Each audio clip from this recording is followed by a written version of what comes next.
Good morning everyone. रट्टा Faiz channel में आप सभी का स्वागत है। आज की क्लास शुरू करने से पहले थोड़ा मोटिवेशनल कोट को समझ लेते हैं। If there is no struggle there is no progress. अगर संघर्ष नहीं है तो प्रोग्रेस नहीं होगा। अगर आप कोई काम नहीं करना चाहते हो, आपको कष्ट नहीं मिल रहा है, आपको दर्द नहीं मिल रहा है, तो प्रोग्रेस नहीं होगा। सिंपल सा एग्जांपल, अगर आपको हेल्दी बॉडी बनानी है, अगर आपको बाइसेप्स बनाने, एब्स बनाने, सिक्स पैक्स बनाने, तो आपको जिम जाना पड़ेगा। जिम में जाकर पसीना बहाना पड़ेगा।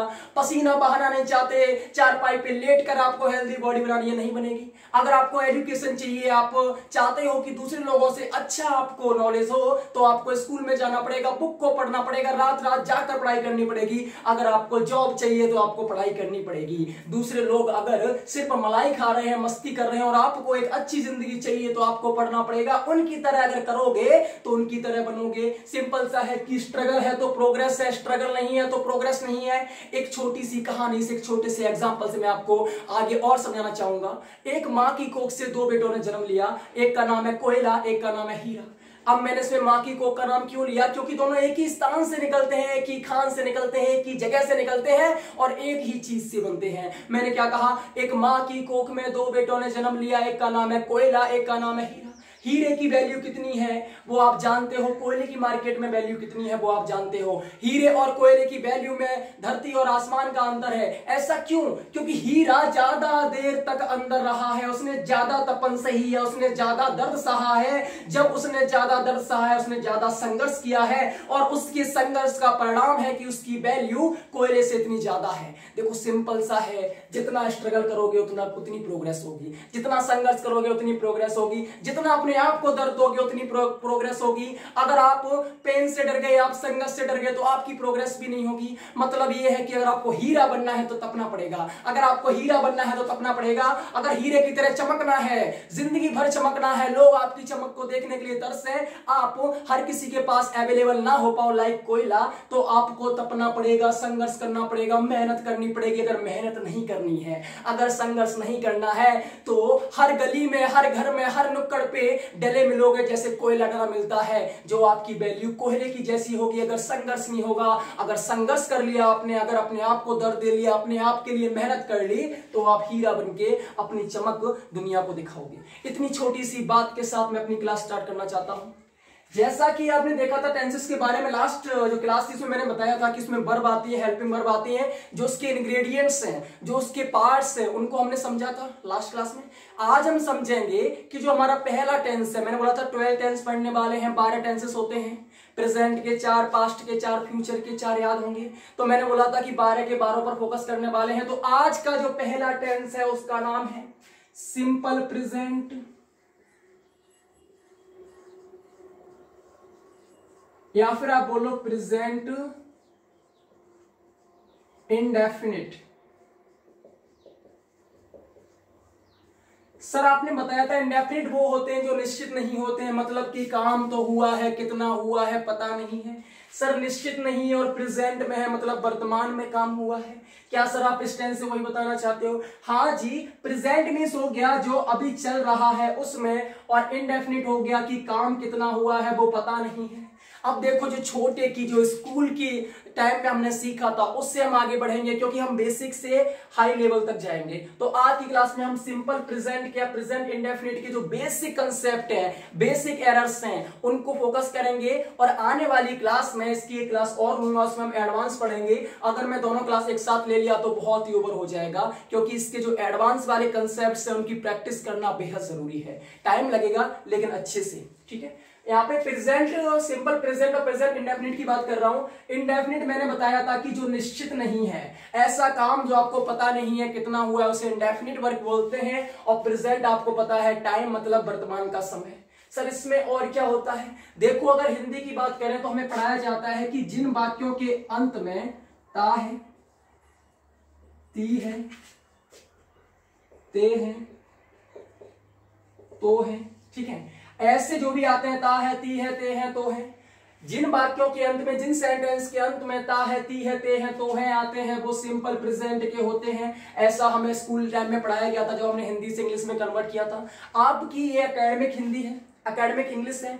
और आज जो हम पढ़ रहे हैं वो बेसिक पढ़ रहे हैं, किसका, जो स्कूल लाइफ में किया है, तो मैं इसका थोड़ा सा यूज करूंगा। लेकिन जब आप एडवांस पढ़ोगे तो आपको हिंदी से अप्रोच नहीं करना है, आपको डायरेक्टली कंसेप्ट से अप्रोच करना है। बात ध्यान देना, मैं आज आपको बेसिक पढ़ा रहा हूं, किसका, सिंपल प्रेजेंट का, तो मैं थोड़ा सा हिंदी का यूटिलाइज करूंगा जिससे कि आपको समझ में आए, क्योंकि हम छोटे पर हमने हिंदी से पढ़ा है। अगर मैं हिंदी का यूटिलाइज नहीं करूंगा तो क्लास आपको बोरिंग लगेगी, आपको समझ में नहीं आएगा। लेकिन आपको कंपटीशन के लिए हिंदी का यूज नहीं करना। जहां पे आपने हिंदी से सेंटेंस कन्वर्ट करना शुरू कर दिया, आपने उसकी हिंदी निकालनी शुरू कर दी, वहीं पे आपकी नेगेटिव मार्किंग हो जाएगी। बात ध्यान रखना, कंपटीशन के लिए आपको कंसेप्ट पे अप्रोच करना है, न कि हिंदी। बहुत सारे स्टूडेंट क्या होते हैं, उसकी हिंदी बनाना शुरू कर देते हैं, बाद में बोलते हैं कि यहाँ पे मुझे थोड़ा सा गड़बड़ लग रहा है क्योंकि इसकी हिंदी ऐसी कहती है और ये ऐसा कह रहा है। और जहां पे आपने हिंदी बनानी शुरू कर दी वहीं पे आप फंस जाओगे। तो मैंने क्या कहा, आज तो हम हिंदी से थोड़ा सा देखेंगे, इसको समझेंगे कि होता क्या है, इसके स्ट्रक्चर क्या होते हैं और ये क्या क्या चीजें मांगता है। लेकिन जब इसकी एडवांस वाली क्लास आएगी तो उसमें हिंदी से अप्रोच नहीं करूंगा,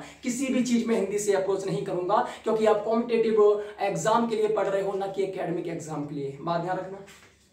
तो मैंने क्या कहा कि सिंपल प्रेजेंट, प्रेजेंट इंडेफिनिट की पहचान बताई जाती है ता है, ती है, ते है, तो है, किसमें बताई जाती है, हिंदी के वाक्यों में। सर इंग्लिश में से कैसे पहचानेंगे, इंग्लिश में से कैसे पहचानेंगे, तो मैंने आपको एक चीज बताई थी कि जितने भी टेंस है 12 के 12 टेंसेस की जो वर्ब होती है, उनकी जो फॉर्म होती है वो अलग होती है। मैंने क्या कहा, 12 के 12 टेंसेस की वर्ब्स की फॉर्म अलग होती है, उनमें अलग टाइप की वर्ब आती है।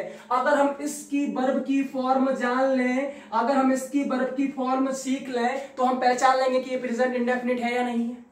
जब 12 के 12 टेंसेस की वर्ब की फॉर्म्स अलग होती हैं, अगर हम इसकी वर्ब की फॉर्म समझ लें, इसकी वर्ब की फॉर्म को जान लें, तो हम जान जाएंगे ये प्रेजेंट इंडेफिनिट या सिंपल प्रेजेंट है। बात समझ में आ रही है? मतलब कि हर टेंस वर्ब की फॉर्म पर डिपेंड करता है। अगर आपको इंग्लिश, आपको हिंदी नहीं आती, आपको समझना है कि कौन से टाइप का टेंस है, तो आपको वर्ब की फॉर्म आना बहुत जरूरी है, उसका जानना बहुत जरूरी है। तो देखते हैं कि सिंपल प्रेजेंट में वर्ब की कौन सी फॉर्म लगती है। मैंने आपको दो फॉर्म्स बताई थी, एक बताई थी B1 और एक बताई थी B5। आपको थोड़ा समझ में आ रहा होगा। सर B1 होती है जो वर्ब की प्लूरल फॉर्म होती है, बेस फॉर्म बोलते हैं, और जो B5 होता है वो सर वर्ब की सिंगुलर फॉर्म होती है, इसे भी बेस फॉर्म बोलते हैं। सर आप इससे क्या समझना चाहते हो? मैं आपको इससे ये समझाना चाहता हूं कि सिंपल प्रेजेंट में आपकी वर्ब की फॉर्म B1 और B5 का यूज होता है। सर B1 आपने बताया था कि जो वर्ब जैसी दिखती है, जो इसका नेचुरल रूप है, वो B1 होता है। और B5 जब इसको हम सिंगुलर बनाते हैं तो उसमें S या ES जोड़ देते हैं। तो बस वही फॉर्म्स, ये दो फॉर्म्स आपकी यूटिलाइज करनी है, किसमें, प्रेजेंट इंडेफिनिट में या सिंपल प्रेजेंट में। बात समझ में आ रही है? मतलब कि अगर वर्ब की पहली फॉर्म आ रही है और वर्ब की 5वीं फॉर्म आ रही है तो आप समझ जाना कि सिंपल प्रेजेंट है। लेकिन उससे पहले थोड़ा सा और सीखना पड़ेगा, उसको सिखाते हैं। कुछ स्टूडेंट्स हैं जिनको बेसिक नॉलेज नहीं होती, इसलिए मैंने सोचा कि इसको एडवांस से पहले थोड़ा बेसिक समझा दूं, जिससे कि उनकी हेल्प हो सके। ठीक है, टाइम लगेगा, लगने दो। और जिनको इनकी बेसिक नॉलेज है वो इस क्लास को स्किप कर सकते हैं। जो नेक्स्ट क्लास आएगी टेंसेस की, इसी प्रेजेंट इंडेफिनिट की, उसमें मैं एडवांस का पढ़ाऊंगा। ठीक है, तो मैंने क्या कहा, वर्ब की फॉर्म होती है कौन कौन सी? एक होती है B1 जो कि प्लूरल फॉर्म होती है, एक होती है B5 जो कि सिंगुलर फॉर्म होती है, और मैंने कहा इन दोनों फॉर्म का यूटिलाइज होता है किस पर? सिंपल प्रेजेंट पर। ठीक है, अब सर ये B1 से B5 कैसे कन्वर्ट करते हैं? मैंने बताया आपको, जब भी आपको B1 से B5 बनाना है तो आपको S या ES लगाना पड़ेगा। सर एग्जाम्पल, जैसे मान लो कि B1 आपकी गो है, गो को गो बोलते हैं, गो मीन्स जाना होता है, ऐसे ही लिखा जाता है, ऐसे ही याद करते हैं। इसकी सेकंड फॉर्म सर बेंट होती है, थर्ड फॉर्म गोन होती है। अब मैंने बोला इसकी फिफ्थ फॉर्म क्या होगी? आप बोलोगे सर जो गो है वो अपनी नेचुरल फॉर्म में है, मतलब कि ये प्लूरल है। इसको सिंगुलर बनाना है तो वर्ब को जब भी सिंगुलर बनाते हैं तो उसमें S या ES लगाते हैं, इसमें ES लगेगा। ठीक है, ES क्यों लगेगा? क्योंकि यहाँ पे O है। रूल्स आपके वही हैं जो आप सिंगुलर प्लूरल पढ़े थे। जैसे नाउन की बात करूं, नाउन जो होता है, जैसे बात करूं मैं पेन की, तो पेन अपने सिंगुलर फॉर्म में है, इसे आपको बनाना है प्लूरल। प्लूरल क्या होता है? एक से ज्यादा। अगर आपको इसे एक से ज्यादा बनाना है तो आपको ई एन या एस या एस लगाना पड़ेगा, यहाँ पे एस लगेगा।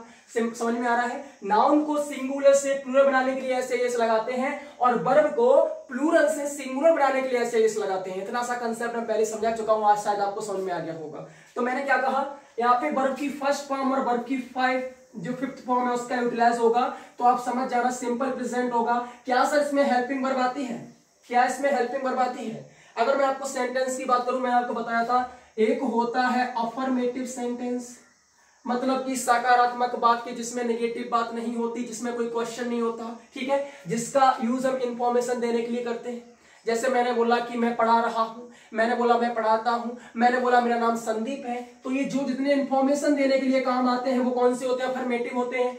ऐसे सेंटेंसेस में आपकी हेल्पिंग वर्ब नहीं आती, ऐसे सेंटेंसेस में आपकी हेल्पिंग वर्ब नहीं आती। फिर सर इसका स्ट्रक्चर क्या होता है? अगर मैं बात करूं सिंपल प्रेजेंट के प्रेजेंट इंडेफिनिट में, तो इसका सर स्ट्रक्चर क्या होता है? हम सेंटेंस कैसे बनाएंगे? सर आपने बता दिया कि वर्ब की पहली फॉर्म आती है, वर्ब की फिफ्थ फॉर्म आती है, लेकिन सर इसको बनाना कैसे है? बस वही सीखते हैं। देखो, जब भी अफर्मेटिव की बात करें तो मैंने बताया था कि उसमें सब्जेक्ट पहले आता है, तो इसमें अभी क्या आएगा? सब्जेक्ट पहले आएगा। सर आपने कहा हेल्पिंग वर्ब आती नहीं है अफर्मेटिव में, फिर क्या आएगा? फिर मैं बोलूंगा आपसे या तो वर्ब की फर्स्ट फॉर्म आएगी या फिर वर्ब की फिफ्थ फॉर्म आएगी। मैंने क्या कहा? पहले सब्जेक्ट आएगा, फिर उसके बाद क्या आएगा? या तो वर्ब की फर्स्ट फॉर्म आएगी या फिर वर्ब की फिफ्थ फॉर्म आएगी। सर वर्ब की फर्स्ट फॉर्म कब आएगी, वर्ब की फिफ्थ फॉर्म कब आएगी? ये डिपेंड करता है किस पर? सब्जेक्ट पर। अगर आपका सब्जेक्ट सिंगुलर है, मैंने क्या कहा, अगर आपका सब्जेक्ट सिंगुलर है तो वर्ब भी कैसी आएगी? सिंगुलर आएगी, मतलब B5 आएगी, ठीक है। अगर आपका सब्जेक्ट प्लूरल है तो वर्ब कैसी आएगी? B5 आएगी, मतलब कि वर्ब भी कैसी आएगी? प्लूरल आएगी, जो कि आपकी B1 है। बात समझ में आ रही है? मैंने क्या कहा, B1 या B5 का डिपेंड किस पे करता है? सब्जेक्ट पर। अगर आपका सब्जेक्ट सिंगुलर है तो वर्ब की फॉर्म भी सिंगुलर आएगी, जो कि B5 है। अगर आपका सब्जेक्ट प्लूरल है तो वर्ब भी प्लूरल आएगी, जो कि B1 है। इतनी बात समझ में आ गई। अब सर इसका स्ट्रक्चर कैसे बनेगा?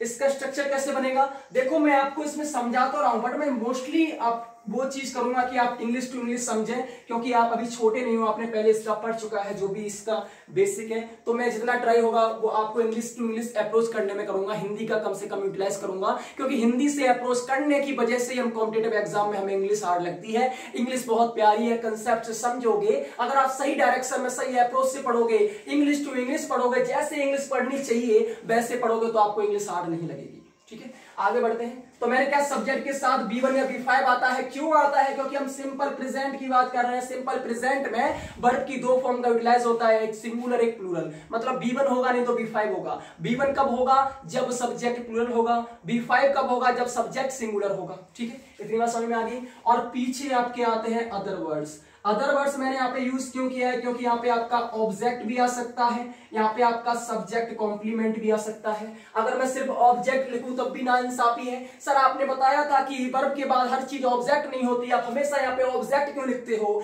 क्या सर हर चीज ऑब्जेक्ट होती है, या सेंटेंस सिर्फ ऑब्जेक्ट से ही बनता है? क्या टेंसेस में ऐसा कोई सेंटेंस नहीं बनता जो ऑब्जेक्ट से ना बने? बात समझ में आ रही है? तो वही चीज, इसलिए मैंने क्या लिखा है यहाँ पे, अदर वर्ड लिखा है, मतलब ऑब्जेक्ट, आपका सब्जेक्ट कॉम्प्लीमेंट या फिर आपकी फ्रेसेस, ठीक है। मैं आपको पहले बेसिक लेवल सब पढ़ा चुका हूं, तो इसमें इतना डरने की नीड नहीं है। जैसे मैं बोलूं, अब देखो, ये जो सिंपल प्रेजेंट होता है मैंने हिंदी में बताया था, जिसके अंत में ता है, ती है, ते हैं आते हैं, उन बाकी को हम क्या बोलते हैं? प्रेजेंट इंडेफिनिट बोलते हैं, सिंपल प्रेजेंट बोलते हैं। अब आपके सामने स्ट्रक्चर है इंग्लिश में, अगर वही हिंदी का मैं कोई सेंटेंस लूं, जैसे मैंने बोला राम जाता है, ठीक है, राम इंग्लिश पढ़ाता है। मैंने क्या बोला? देखो सिंपल सा मैंने अफर्मेटिव सेंटेंस लिया, राम इंग्लिश पढ़ाता है। एक एक चीज सीखेंगे, डोंट वरी, ठीक है। अब मैंने बोला कि इसको अब इंग्लिश में चेंज करो, बिल्कुल बेसिक से समझा रहा हूं। मैंने बोला इसमें इंग्लिश में चेंज करो, तो आपको पता है हिंदी में जहां पे ता है, ती है आते हैं, जिस वर्ड के साथ आते हैं, जो उसमें काम हो रहा होता है, उसमें काम किसका हो रहा है? पढ़ाने का हो रहा है। पढ़ाना क्या है? आपकी वर्ब है, क्रिया है, ठीक है। कौन कर रहा है? राम कर रहा है। तो राम क्या हो गया? आपका सब्जेक्ट हो गया, आपको पता है, ठीक है। किस पर इसका असर हो रहा है? तो सर इंग्लिश को पढ़ाया जा रहा है, इंग्लिश पर असर हो रहा है, तो ये क्या हो गया? आपका ऑब्जेक्ट हो गया। अब मैं बोलूं इसकी इंग्लिश बनाओ, तो आपको पहले क्या चाहिए? टेंस कौन सा है? अफर्मेटिव। सर इंफॉर्मेशन दी जा रही है, इसमें कोई नेगेटिव चीज नहीं है, इसमें कोई क्वेश्चन मार्क नहीं है, मतलब कि अफर्मेटिव इंफॉर्मेशन देने का काम कर रहा है। स्ट्रक्चर आपके सामने है, तो पहले क्या आएगा? सब्जेक्ट आएगा। सब्जेक्ट क्या है? राम है, ठीक है। अब फिर उसके बाद क्या आएगा, वर्ब की फर्स्ट फॉर्म या फिफ्थ फॉर्म आएगी। मैं आपसे पूछूं राम कैसा है, सिंगुलर या प्लूरल, आप बोलोगे सर इसमें क्या पूछने की बात है, अकेला राम है तो सिंगुलर ही है। तो मैं बोलूंगा वर्ब की कौन सी फॉर्म आएगी, आप बोलोगे सर वर्ब की फिफ्थ फॉर्म सिंगुलर का काम करती है, मतलब कि पढ़ाने की इंग्लिश होती है टीच, लेकिन अगर वैसे लिख देंगे तो ये प्लूरल है, इसको सिंगुलर बनाना है तो आपको ES या S लगाना पड़ेगा। सर इसमें ES लगेगा तो राम टीचेस क्या पढ़ाता है, तो उसमें आ जाएगा इंग्लिश। सर ऐसे ये बन गया। बात समझ में आ गई है, बात समझ में आई। मैंने क्या बताया, अफर्मेटिव का जो स्ट्रक्चर होता है वो होता है सब्जेक्ट के साथ B1 या B5, B1 या B5 डिपेंड किस पे करता है, सब्जेक्ट पर। सब्जेक्ट अगर प्लूरल है तो वर्ब की फर्स्ट फॉर्म आएगी, क्योंकि वर्ब की फर्स्ट फॉर्म कैसी होती है, प्लूरल होती है। अगर सब्जेक्ट सिंगुलर है तो वर्ब की फिफ्थ फॉर्म आएगी, क्योंकि वर्ब की फिफ्थ फॉर्म भी कैसी होती है, सिंगुलर होती है। आपके सामने एग्जांपल लिखा हुआ, आपने चेंज कर दिया किसमें, अफर्मेटिव में। इतनी सी बात समझ में आ गई, इतनी बात समझ में आ गई, स्ट्रक्चर समझ में आ गया आपको, ठीक है। आगे बढ़ते हैं, आगे बढ़ते हैं, आगे बढ़ते हैं, आगे बढ़ते हैं। क्या सर इसमें अफर्मेटिव ही होता है कि और कुछ भी होता है, आपके माइंड में डाउट आ रहा होगा, क्या सर इसमें अफर्मेटिव ही होता है कि और कुछ भी होता है। तो इसमें हम आपको 6 टाइप के सेंटेंस पढ़ाएंगे और उनसे कैसे कैसे एरर आते हैं वो पढ़ाएंगे, ठीक है। 6 टाइप के सेंटेंस। पहला हो गया अफर्मेटिव। दूसरे की बात करें तो सर हमें थोड़ी सी बदबू आ रही है नेगेटिव की, शायद आप नेगेटिव की बात करने वाले हो। पहले इसके स्ट्रक्चर समझ लेते हैं कि कैसे बनता है, ठीक है। अब बात करें नेगेटिव की, अफर्मेटिव में हेल्पिंग वर्ब का यूज नहीं होता। सिंपल प्रेजेंट की अफर्मेटिव जब भी हम सेंटेंस बनाते हैं तो उसमें हेल्पिंग वर्ब का यूज नहीं होता। सिर्फ क्या होता है, वर्ब के साथ S या ES लगा होता है या फिर वर्ब की फर्स्ट फॉर्म ही होती है। अगर किसी भी सेंटेंस में हेल्पिंग वर्ब नहीं है और वहां पे वर्ब की फर्स्ट फॉर्म लगी हुई है तो समझ जाना कि वो सिंपल प्रेजेंट है। अगर किसी सेंटेंस में हेल्पिंग वर्ब नहीं है और वर्ब के साथ S या ES लगा है तब भी समझ जाना कि वो सिंपल प्रेजेंट है। ये दो पहचान है किसकी, सिंपल प्रेजेंट को पहचानने की। सर ये तो अफर्मेटिव की पहचान हो गई। नेगेटिव में क्या होता है, तो नेगेटिव ने क्या किया, इसने हेल्पिंग वर्ब ली, इसने हेल्पिंग वर्ब ली और हेल्पिंग वर्ब क्या होती है, डू या फिर डज। बात समझना, हेल्पिंग वर्ब क्या होती है, डू या फिर डज। सर इन्हीं हेल्पिंग वर्ब को क्यों लिया गया। अगर मैं आपसे बोलूं डू की फॉर्म्स क्या होती हैं, आप बोलोगे सर फर्स्ट फॉर्म डू होती है, सेकंड फॉर्म क्या होती है, सर सेकंड फॉर्म डिड होती है, थर्ड फॉर्म क्या होती है, थर्ड फॉर्म डिड होती है, फोर्थ फॉर्म क्या होती है, फोर्थ फॉर्म डू के साथ ING होता है, डूइंग होता है, फिफ्थ फॉर्म क्या होती है, तो सर फिफ्थ फॉर्म डू के साथ ES होता है। अब देखो सिंपल सी बात समझना, जब बॉस जो काम करेगा वही तो असिस्टेंट करेगा। मैंने क्या कहा, बॉस जो काम करेगा वही तो असिस्टेंट करेगा। अब यहाँ पर जो डू है, यहाँ पर जो डू है वो कौन सी है, वर्ब की फर्स्ट फॉर्म है। बात समझ में आ रही है, यहाँ पे डू क्या है, वर्ब की फर्स्ट फॉर्म है और डज क्या है, वर्ब की फिफ्थ फॉर्म है। अगर अभी मैंने पहले देखा था अफर्मेटिव में जो गो थी उसकी वर्ब की फर्स्ट फॉर्म आई थी, गो की वर्ब की फिफ्थ फॉर्म आई थी, मतलब कि हमने वर्ब की फर्स्ट फॉर्म और वर्ब की फिफ्थ फॉर्म का यूटिलाइज किया था अफर्मेटिव में। तो जब हेल्पिंग वर्ब की बात हो रही है तो हम उनका यूटिलाइज करेंगे। तो यहाँ पर भी वर्ब की फर्स्ट फॉर्म आती है, वर्ब की फिफ्थ फॉर्म आती है, चाहे वो हेल्पिंग वर्ब हो चाहे वो मैन वर्ब हो। आपको सिंपल प्रेजेंट में वर्ब की फर्स्ट फॉर्म और वर्ब की फिफ्थ फॉर्म देखने को मिलेगी, लेकिन डू और डज मिलेगा। बात समझ में आ रही है, तीस बात समझ में आ गई कि यहाँ पे सर डू और डज ही क्यों आया, डिड क्यों नहीं आया, डूइंग क्यों नहीं आया, क्योंकि सिंपल प्रेजेंट वर्ब की फर्स्ट फॉर्म और वर्ब की फिफ्थ फॉर्म ही लेता है। बात इतनी क्लियर हुई, इतनी बात समझ में आ गई। चलो ठीक है, इतना सब आपने समझा दिया। हेल्पिंग वर्ब आती है, डू या डज आता है नेगेटिव में, लेकिन इसका स्ट्रक्चर क्या होता है। सर अफर्मेटिव और नेगेटिव में अंतर क्या होता है, क्या हमें दोबारा से पूरा स्ट्रक्चर पढ़ना पड़ेगा या थोड़ा सा आप चेंज करके समझा दोगे कि इतना बारीकी से अंतर होता है, आपको ज्यादा मेहनत नहीं करनी है। अगर मैं बात करूं अफर्मेटिव की तो मैंने बताया था आपसे सब्जेक्ट होता है प्लस वर्ब की फर्स्ट फॉर्म या वर्ब की फिफ्थ फॉर्म आती है, ठीक है। उसके बाद आपके अदर वर्ड्स आते हैं, मतलब ऑब्जेक्ट सब्जेक्ट कॉम्प्लीमेंट जो भी समझ लो।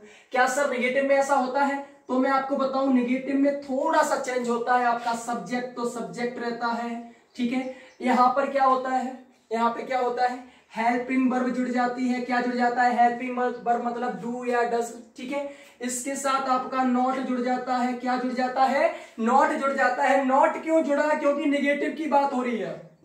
नेगेटिव मतलब है नो या नॉट। जब भी आप किसी सेंटेंस को ऐसे बोलते हो, मैं पढ़ाता नहीं हूं, मैं खाता नहीं हूं, मैं पढ़ता नहीं हूं, मैं जाता नहीं हूं, जहां पे आपने नहीं का वर्ड का यूज किया, मतलब वो कौन सा है, नेगेटिव सेंटेंस है। और नेगेटिव सेंटेंस में नॉट तो आना कंपलसरी है, मतलब कि नॉट से ही पता चलता है कि ये सेंटेंस नेगेटिव है, अफर्मेटिव नहीं है, ठीक है, दोनों इंफॉर्मेशन देने का काम करते हैं, लेकिन नॉट से बताता है कि अफर्मेटिव है या नेगेटिव है। जैसे मैंने बोला राम जाता है, तो वो कौन सा है, अफर्मेटिव है। क्यों है, क्योंकि उसमें नहीं आया। अगर मैं बोलता हूं राम नहीं जाता है, तो वो कौन सा है, वो नेगेटिव है, क्योंकि उसमें नहीं आया है। तो जो नॉट है वो दर्शाता है कि कौन सा नेगेटिव है, कौन सा अफर्मेटिव है। बात समझ में आ गई। अफर्मेटिव का स्ट्रक्चर आपके सामने लिखा है। नेगेटिव में क्या हुआ, हेल्पिंग वर्ब आ गई, उसके बाद नॉट आया, नॉट के बाद आपकी वर्ब की फर्स्ट फॉर्म आएगी।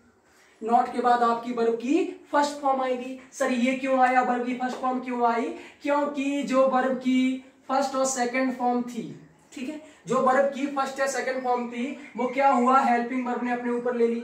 उन्होंने बोला मैन वर्ब से कि आप ये बोझ क्यों ढो रहे हो, जब मैं आपके साथ हूं, जब मैं आपका असिस्टेंट आपके साथ है, तो आपको फाइल पकड़ने की नीड नहीं है। जो आप फाइल पकड़े हुए, जो आप बैग पकड़े हुए, मुझे दे दो। मेरा असिस्टेंट होने का काम ही क्या है। अगर मैं आपकी हेल्प ना करूं तो मेरा असिस्टेंट होने की काम ही क्या है। आप ये एस या ई एस का वजन क्यों ढो रहे हो, आप जैसे हो वैसे रहो। एस या ई एस का वजन हम ढो लेंगे, एस या ई एस का वजन हम ढो लेंगे। जैसे आपने ड्रीम 11 का प्रचार देखा होगा, बोलते हैं आप ये रहने दो, ये हम कर लेते हैं, तुम जाकर ड्रीम 11 पर टीम बनाओ। वैसे ही हेल्पिंग वर्ब ने कहा कि आप रहने दो, आप क्यों वजन ढोगे, जो ये वजन है एस या ई एस का, ये हम ढो लेंगे। तो है जो मैन वर्ब थी उसको बी बन कर दिया, मतलब कि मैन वर्ब में एस या ई एस नहीं लगता। किसमें लगता है, आपका देख लिया डू और डज में एस या ई एस लगा हुआ है। डू में ई एस लगाया तो डज बन गया। बात समझ में आ रही है। तो जब हेल्पिंग वर्ब आई तो मैन वर्ब से जो बोझ था एस या ई एस का कि इसमें एस लगाना है, ई एस लगाना है, इसमें नहीं लगाना, वो हट गया। मतलब कि नेगेटिव में वर्ब की फर्स्ट फॉर्म ही आती है, इसमें एस या ई एस नहीं लगता। उसके बाद क्या आता है, आपका अदर वर्ड आता है। सर इसको बना के दिखाओ, सर इसको बना के दिखाओ। सर अब हेल्पिंग वर्ब आपकी डू है और आपकी एक डज है। अब सर कहां पे डू आएगा, कहां पे डज आएगा, सिंपल सा वही है। डू आपकी प्लूरल फॉर्म है और डज आपकी सिंगुलर फॉर्म है। मतलब कि सर आप ये कहना चाहते हो अगर सब्जेक्ट प्लूरल है तो डू आएगा, अगर सब्जेक्ट सिंगुलर है तो डज आएगा। मैंने क्या कहा, डू आपकी प्लूरल फॉर्म है और डज आपकी क्या है, सिंगुलर फॉर्म है। मतलब सर आप ये कहना चाहते हो कि अगर सब्जेक्ट प्लूरल है तो डू आएगा, अगर सब्जेक्ट सिंगुलर है तो डज आएगा। बस वही चीज है। हेल्पिंग वर्ब ने अपना वजन, अपना बोझ, मैन वर्ब ने अपना वजन दे दिया हेल्पिंग वर्ब को। जो मैन वर्ब काम कर रही थी वही हेल्पिंग वर्ब काम करेगी। जब सिंगुलर सब्जेक्ट में प्लूरल फॉर्म आ रही थी, ठीक है, नहीं, सिंगुलर सब्जेक्ट में सिंगुलर फॉर्म आ रही थी, प्लूरल में प्लूरल आ रही थी, वही यहाँ पे होगा। अगर सब्जेक्ट सिंगुलर है तो डज आएगा और अगर सब्जेक्ट प्लूरल है तो डू आएगा। बात समझ में आ रही है। तो डू और डज का झंझट खत्म हुआ। बात समझ में आ गई। मतलब डू कहां पे आएगा, जब सब्जेक्ट होगा क्या, प्लूरल होगा। डज कब आएगा, जब सब्जेक्ट क्या होगा, सिंगुलर होगा। सर इतनी बात समझ में आ गई, आपने समझा दिया। और क्यों आ रहा है वो भी आपने समझा दिया। और हेल्पिंग वर्ब पे डू या डज क्यों आ रहा है वो आपने समझा दिया, क्योंकि मैन वर्ब को छुट्टी मिल गई है, क्योंकि उसका असिस्टेंट उसके साथ है। सर इतनी तो बात समझ में आ गई। सर इसका स्ट्रक्चर तो आपने बता दिया कि नेगेटिव का ऐसे बनता है। सर एक एग्जाम्पल से बता दो, जैसे आपने लास्ट वाले में लिया था कि राम इंग्लिश पढ़ाता है, वैसे यहां पर नहीं लगा के समझा दो तो हमें अच्छे समझ में आ जाएगा स्ट्रक्चर। तो मैंने वहीं पे बोला राम इंग्लिश नहीं पढ़ाता है, एक ही सेंटेंस में पूरा समझाने वाला हूं, ठीक है। राम इंग्लिश नहीं पढ़ाता है, ठीक है। अब सर इसमें ये नेगेटिव कैसे बनेगा, मैंने कहा सब्जेक्ट क्या, आप बोलोगे सर यहाँ पे इंग्लिश पढ़ाने की बात हो रही है, पढ़ाना आपकी वर्ब है, कौन कर रहा है, राम कर रहा है, राम सब्जेक्ट है, इंग्लिश क्या है, इंग्लिश आपका ऑब्जेक्ट है, ठीक है। और नहीं क्यों आया, क्योंकि ये नेगेटिव सेंटेंस है। बात समझ में आ रही है। मैंने कहा सब्जेक्ट क्या, आप बोलोगे सर राम है, तो आप लिख दो राम, ठीक है। हेल्पिंग वर्ब क्या आएगी, राम कैसा है, सर राम सिंगुलर है, सिंगुलर के साथ क्या आएगा, देख लो, जिसमें एस या एस लगा है वो आएगा, तो डू में नहीं लगा, डस में लगा तो डस आएगा। बात समझ में आ रही है। राम सिंगुलर है तो क्या आया, डस आया, ठीक है। अब हेल्पिंग वर्ब आपके सामने है, हेल्पिंग वर्ब के बाद क्या आता है, नॉट आएगा। क्यों आएगा, क्योंकि नेगेटिव सेंटेंस है। बात समझ में आ रही है। नेगेटिव सेंटेंस में नॉट आएगा। नॉट कब आएगा, हेल्पिंग वर्ब के बाद आएगा। आपने सब्जेक्ट लिखा राम, डस लिखा, डस के बाद नॉट लगाया, वर्ब की फर्स्ट फॉर्म आएगी। वर्ब क्या है, पढ़ाना, इसमें आपको ऐसे एस नहीं लगाना है, तो आप क्या लिखोगे, टीच। मतलब राम डज नॉट टीच, क्या नहीं पढ़ाता है, सर इंग्लिश नहीं पढ़ाता है, इंग्लिश। बात समझ में आ रही है, क्लियर हुआ। अफर्मेटिव में क्या था, राम टीचेस इंग्लिश, यहाँ पे यस आया था। अब नेगेटिव बना रहे तो क्या हुआ, डज नॉट आ जाएगा। डज क्यों आया, क्योंकि राम कैसा है, सिंगुलर है। अगर यहाँ पे होता, यहाँ पे अगर मैं मान लो यहाँ पे होता है बॉयज, ठीक है। Boys does not teach English, अगर मैं बॉयज की बात करता तो यहाँ पे डज नहीं आता, क्यों नहीं आता, क्योंकि सर ये प्लूरल है और प्लूरल के साथ जो हेल्पिंग वर्ब वो कैसी आएगी, प्लूरल आएगी। और प्लूरल फॉर्म कौन सा होता है सर, डू होता है। B1 कौन सा होता है, डू होता है। तो क्या सर यहाँ पे boys do not teach English आता, हाँ जी, प्लूरल के साथ प्लूरल फॉर्म आएगी, सिंगुलर के साथ सिंगुलर फॉर्म आएगी। कंसेप्ट आपको नहीं भूलना है। नेगेटिव समझ में आ गया, नेगेटिव समझ में आ गया, आई थिंक आपको नेगेटिव समझ में आ गया होगा। तो जो बेसिक चीजें हैं अफर्मेटिव नेगेटिव मैंने आपको बता दिया। अब हम आते हैं इंटेरोगेटिव पे। क्या सर आप इंटेरोगेटिव में दो इंटेरोगेटिव की बात करना चाह रहे हो, कौन कौन से मैं पूछूंगा, आप बोलोगे सर डायरेक्ट इंटेरोगेटिव में दो थे जो इंटेरोगेशन का काम करते थे। एक तो आपने बताया था यस या नो टाइप था, एक WS टाइप था। अगर आपने पुरानी वीडियोस देखी है मेरी सेंटेंसेस वाली तो आपको समझ में आ गया होगा। मैं डायरेक्ट इंटेरोगेटिव की बात करने वाला हूं। डायरेक्ट इंटेरोगेटिव में दो टाइप्स होते हैं, एक होता है आपका यस या नो टाइप क्वेश्चन, एक आपका होता है WS type question. Sir yes या नो टाइप क्वेश्चन आपने बताया था ऐसे सेंटेंस जिनका आंसर आप यस या नो में दे लो वो यस या नो टाइप हो जाते हैं। WH ऐसा होता है जिसमें आपका आंसर यस या नो में नहीं आता। सर एग्जांपल से बताइए। तो मैंने बोला कि क्या वह पढ़ाता है, अगर पढ़ा रहा है या पढ़ाता है तो आप बोलोगे यस, अगर नहीं पढ़ाता तो आप बोलोगे नहीं। मैंने बोला क्या वह तुम्हारे घर आता है, अगर आता है तो यस, नहीं आता है तो नहीं, नो। तो आप इनका आंसर यस या नो में दे सकते हो। लेकिन मैं पूछूं वह तुम्हारे घर क्यों आता है, तो इसमें आप यस या नो नहीं दोगे, क्योंकि आपको बताना पड़ेगा क्यों आता है, रीजन बताना पड़ेगा। वह क्या पढ़ाता है तो आपको बताना पड़ेगा मैथ्स पढ़ाता है, इंग्लिश पढ़ाता है, जीके पढ़ाता है, जीएस पढ़ाता है, करंट अफेयर्स पढ़ाता है। सिंपल सा सेंस ये है, जिन सेंटेंस का आंसर आप यस या नो में दे लो वो आपके यस या नो टाइप है, जिनका आप यस या नो में ना दे पाओ वो आपके WS टाइप है। इंटेरोगेशन की बात कर रहा हूं, लास्ट में क्वेश्चन मार्क आएगा। बात समझ में आ रही है। अब सर इनका स्ट्रक्चर क्या होता है, इनका स्ट्रक्चर क्या होता है, तो देखो इनमें कोई ज्यादा फर्क नहीं होता। यस या नो टाइप सेंटेंस की अगर मैं बात करूं, इसको हिंदी में कैसे, मतलब इसको हिंदी में कैसे पहचानते हैं, जिन बात के आगे क्या हो, क्या लगा हो, उसके बाद सेंटेंस हो। जैसे क्या सीता स्कूल जाती है, मैंने क्या बोला, क्या सीता स्कूल जाती है, आगे क्या लगा है, पीछे क्वेश्चन मार्क लगाना जरूरी है। आगे क्या लिखा हुआ क्या, तो इसका आंसर आपका या तो हाँ होगा या फिर ना होगा, हाँ ना, ठीक है। या तो आपका हाँ होगा या ना होगा। क्वेश्चन लिखा है क्या सीता स्कूल जाती है, सर आपने बता दिया कि इंटेरोगेटिव है, कौन सा है, यस या नो टाइप है। लेकिन सर इसका स्ट्रक्चर क्या होगा, इसका स्ट्रक्चर क्या होगा, तो हम मुद्दे की बात पे आते हैं। मैंने कहा था अफर्मेटिव में हेल्पिंग वर्ब नहीं आती, नेगेटिव में हेल्पिंग वर्ब के साथ नॉट आता है, और इंटेरोगेटिव में हेल्पिंग वर्ब आती है, ठीक है। इंटेरोगेटिव में हेल्पिंग वर्ब आती है, सर कहां पे आती है, जब कभी भी क्या आगे आए, या फिर यस या नो टाइप क्वेश्चन आए तो आपकी पहले हेल्पिंग वर्ब आती है। बात ध्यान समझना, जब कभी भी यस या नो टाइप क्वेश्चन आया क्या पहले आए, तो हेल्पिंग वर्ब पहले आती है। हेल्पिंग वर्ब के बाद आपका सब्जेक्ट आता है, सब्जेक्ट के बाद आपकी वर्ब की कौन सी फॉर्म आएगी, वर्ब की फर्स्ट फॉर्म आएगी, क्योंकि हेल्पिंग वर्ब है तो इसका बोझ उसके पास रहेगा, ठीक है। वर्ब की फर्स्ट फॉर्म आएगी, उसके बाद आपके अदर वर्ड्स आएंगे। तो सर इसमें अगर मैं बात करूं तो यहाँ पे काम हो रहा है जाने का, तो सर ये तो अब मैंने समझ लिया वर्ब हो गई। काम कौन कर रहा है, सीता कर रही, तो ये आपके सब्जेक्ट हो गया। स्कूल जाने का काम हो रहा है तो ये आपका अदर वर्ड्स में आ जाएगा, मतलब ऑब्जेक्ट में आ जाएगा। सर इसको कैसे बनाएंगे, तो मैंने कहा इसका जो क्वेश्चन है वो क्या है, क्या सीता स्कूल जाती है, मतलब यस या नो टाइप है इंटेरोगेटिव का, ठीक है। तो इसको कैसे बनाएंगे, पहले हेल्पिंग वर्ब चाहिए। सब्जेक्ट क्या है सर, सब्जेक्ट सीता है। हेल्पिंग वर्ब डिपेंड किस पे करती है, सब्जेक्ट पे करती है। सब्जेक्ट कैसा है, सब्जेक्ट सिंगुलर है, तो हेल्पिंग वर्ब कैसी आएगी, सिंगुलर आएगी, मतलब डज आएगी। तो हो गया डज सीता, जाना की क्या होती है सर, गो होती है, तो यहाँ पे आ जाएगा गो, और टू स्कूल, ठीक है, क्वेश्चन मार्क। इसका क्या बनेगा, does Sita go to school. Sir ये टू क्यों आया है, टू तो यहाँ पे है नहीं, भी टू क्यों आया है। कुछ वर्ब्स होती हैं जो अपने साथ प्रीपोजिशंस को लेती हैं, कुछ वर्ब्स होती हैं जो अपने साथ क्या करती है, प्रीपोजिशंस को लेती है, हम बोलते हैं इंट्रांसिटिव वर्ब, जिनके बाद उनका ऑब्जेक्ट नहीं आता, मैंने पढ़ाया था। ऐसी वर्ब जिनके बाद उनका ऑब्जेक्ट नहीं आता वो क्या लेती है, बीच में प्रीपोजिशन को लेती है, जैसे हो गया अंडर, कम, गो, ठीक है, जंप। तो ये सभी कैसी इंट्रांसिटिव वर्ब, इनके बाद प्रीपोजिशन आएगा, उसके बाद ऑब्जेक्ट आएगा। बात समझ में आ रही है। तो गो के बाद हमेशा टू आता है, जैसे go to school, go to temple, go to market, तो यहाँ पे इसलिए टू आया। तो इसका स्ट्रक्चर क्या बना, helping verb plus subject plus verb की first form plus other words. तो सर ये बन गया does Sita go to school, मतलब सीता क्या सीता स्कूल जाती है? सर आपने स्ट्रक्चर बता दिया। अगर सर मैं यहाँ पे वही बात करूं कि नेगेटिव कर दूं इसको, मैंने क्या बोला कि इसको नेगेटिव कर दूं, यस या नो टाइप में भी नेगेटिव कर दूं। जैसे मैंने बोला क्या सीता स्कूल नहीं जाती है, सर आपने बता दिया क्या सीता स्कूल जाती है, आपने स्ट्रक्चर समझा दिया। अगर मैं बात करूं क्या सीता स्कूल नहीं जाती है, फिर सर कैसे बनेगा? आपने क्या जोड़ दिया यहाँ पे, आपने जोड़ दिया क्या सीता स्कूल नहीं जाती है, ठीक है। ऑप्शन नहीं आया है, नहीं वाला आपको याद होगा, subject plus helping verb plus not. Helping verb पहले आ गया तो इसका स्ट्रक्चर बनता है helping verb plus subject plus not plus verb की first form plus other word. कुछ नहीं करना है, सब्जेक्ट के बीच में नॉट डाल देना है, सब्जेक्ट और वर्ब की फर्स्ट फॉर्म के बीच में नॉट डाल देना है। आपका नहीं वाला बन जाएगा, नेगेटिव बन जाएगा, किसका? यस या नो का, ठीक है। तो ये आपका स्ट्रक्चर है, बना के देख लो। हेल्पिंग वर्ब आपकी डज आएगी क्योंकि सब्जेक्ट सीता है, ठीक है। यहाँ पे आ जाएगा not, does Sita not go to school.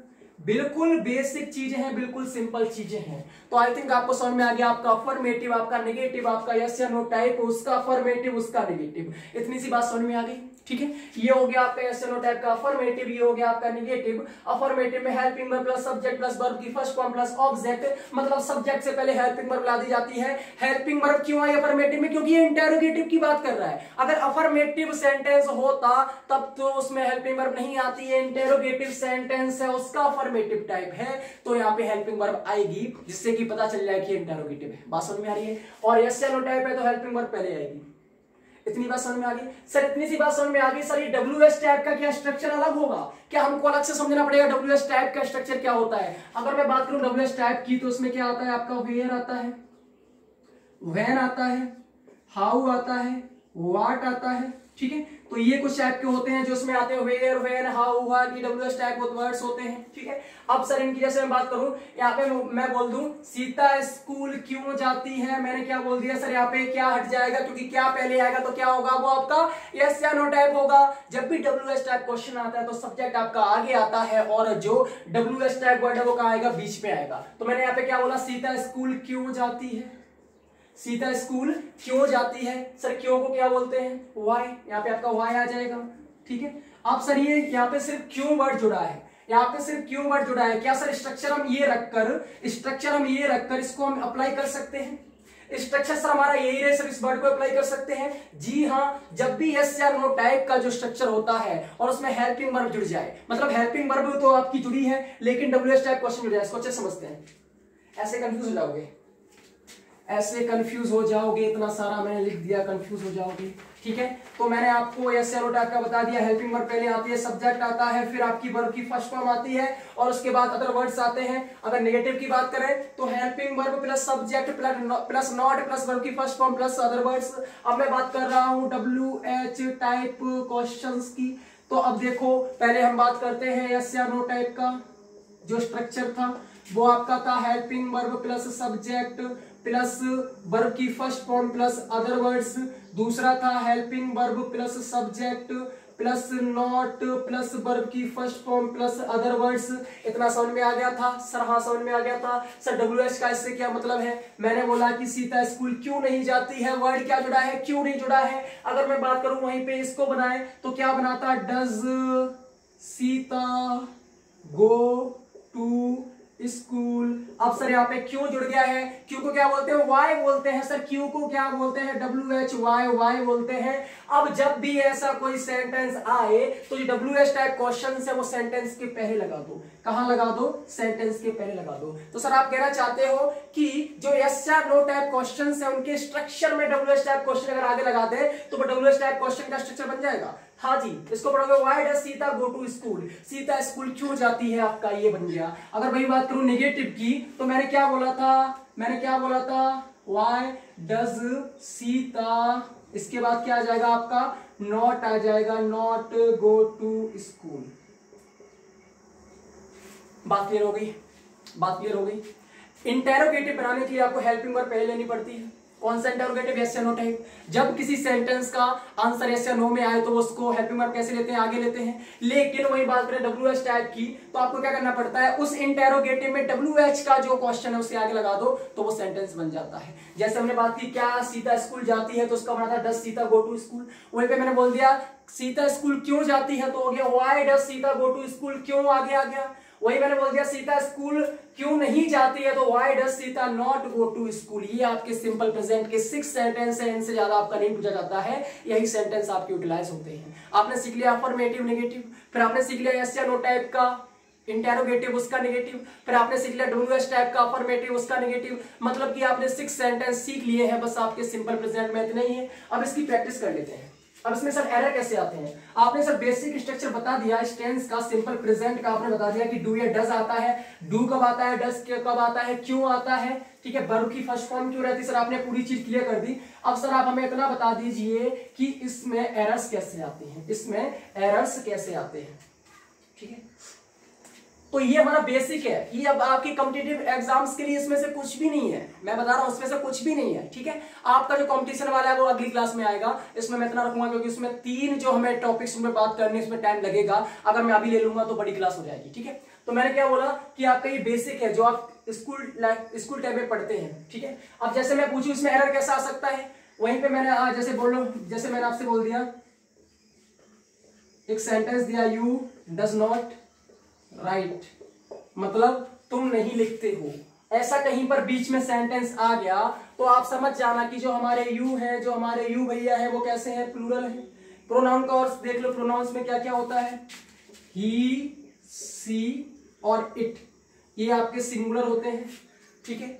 I, you, we और दे, ये आपके क्या होते हैं, प्लूरल होते हैं। मैं इनकी बात क्यों कर रहा हूं, क्योंकि ये आपके सब्जेक्टिव केस है। प्रोनाउन में सब्जेक्ट का काम यही करते हैं, ही, सी, इट, आई, यू, वी, दे।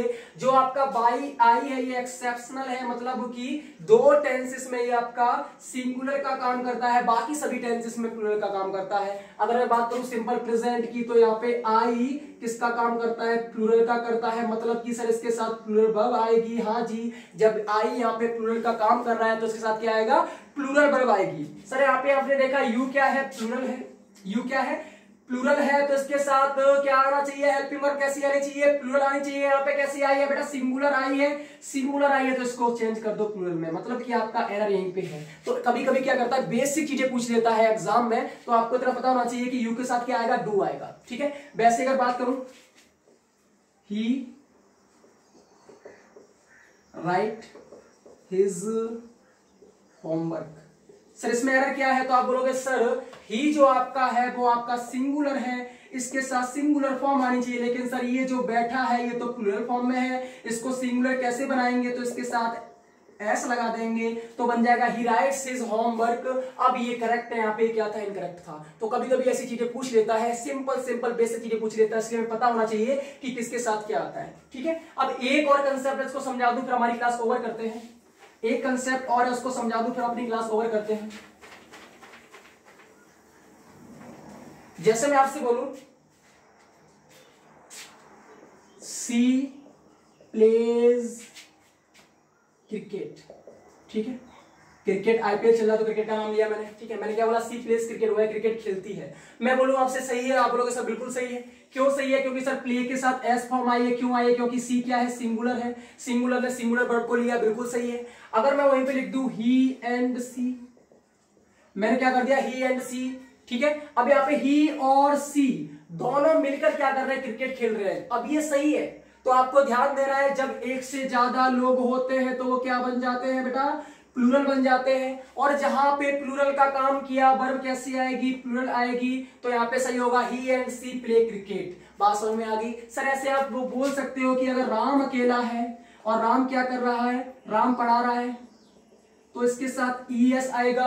लेकिन अगर राम के साथ श्याम भी पढ़ा रहा है, मतलब राम एंड श्याम अगर दोनों पढ़ा रहे हैं, तो क्या सर यहाँ पर सिर्फ टीच आएगा, हाँ जी यहाँ पे टीच आएगा। ये छोटा सा कंसेप्ट समझ में आया, ये इससे बहुत एरर आते हैं। राम एंड श्याम टीच, ठीक है। यू एंड आई गो, तो वहां पे तो प्लूरल है, ठीक है। मतलब कि सिंपल से ही, अगर इंसान अकेला है, अगर सब्जेक्ट अकेला है, सिंगुलर है, तब तो वर्ब कैसे आएगी, सिंगुलर आएगी। जहां पे एक से ज्यादा हुआ, मी ही एंड सी हो गया, राम एंड श्याम हो गया, वहां पे वर्ब कैसी आ जाएगी, प्लूरल आ जाएगी। इतनी सी बात समझ में आ गई। तो आज की जो हमारी क्लास थी उसमें हमने क्या किया, प्रेजेंट इंडेफिनिट या सिंपल प्रेजेंट का जो बेसिक स्ट्रक्चर था उसके कैसे कैसे स्ट्रक्चर बनते हैं, कौन कौन से टाइप्स बनते हैं, कैसे बनता है, सब हमने देख लिया इसमें। ठीक है, अब इनका यूजेस कहां पे होता है, किस चीज में हम इस टेंस का यूज करते हैं और कौन कौन से एरर आते हैं किसमें एग्जाम में, वो हम पढ़ेंगे अगली क्लास में। आज के लिए इतना बेसिक जितना भी था मैंने आपको समझा दिया, हिंदी से इंग्लिश में समझाया, लेकिन जब एडवांस की बात करेंगे तो उसमें हिंदी से अप्रोच नहीं करेंगे। मैंने क्या कहा, उसमें रूल्स रहेंगे, आपको हर चीज प्रोवाइड कराऊंगा, मैं लिख के लाऊंगा जिससे कि मैं कोई चीज भूल ना जाऊं, क्योंकि पढ़ाते समय क्या होता है कोई चीज माइंड से निकल जाती है, मैं नहीं चाहता कि ऐसी कोई चीज माइंड से निकले जो आपको देना जरूरी था और मैं ना दे पाऊं, इसलिए मैं उसमें जो भी इंपॉर्टेंट है उसको लिख के लाऊंगा और बहुत ही अच्छे से बहुत ही प्यार से क्वेश्चंस को प्रैक्टिस करते हुए समझेंगे, क्योंकि एडवांस वाले में एरर्स आने वाले हैं तो आपको समझना बहुत जरूरी है। आज की क्लास इतनी है, thank you, all the best.